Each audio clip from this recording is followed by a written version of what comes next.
abdominal angiography I told, उसका anatomy के बारे में you have to write abdominal angiography. Angiography का टेक्निक, कोई भी angiography क्वेश्चन आए, you have to write all about this first 3-4 slides in आए. What is angiography? टेक्निक के बारे में commonly you have to write. So you have to write commonly.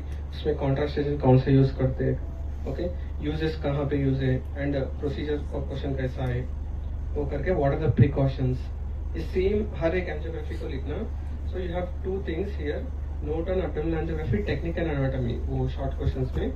और एक एसएस में भी प्रोटोकॉल ऑफ आयोटोग्राम बोलते भी you have to, last pulmonary angio भी है, सीटी प्रोटोकॉल फॉर पल्मोनरी एंजियो, उसमें भी एंजियोग्राफी के बारे में you can just note down, but don't write उस पर ही नहीं रहना, just important थोड़े points लगा के.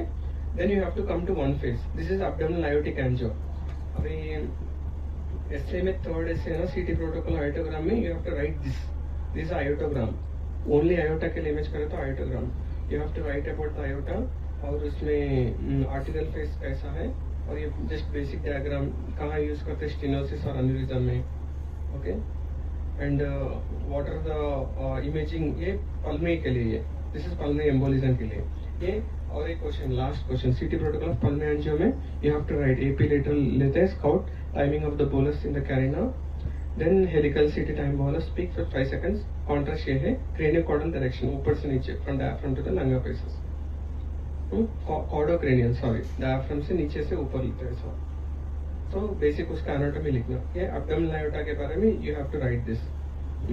आयोटोग्राम बोलते you can write about the arch of aorta के बारे में भी लिखना, एंड एब्डोमिनल आयोटा के बारे में भी लिखना. इस पूरा ये पूरा यू कैन राइट. ये पेरिफेरल एंजियो के लिए, this is the one. Peripheral angio तो अभी इसमें आपको क्वेश्चन कुछ भी नहीं लगा है.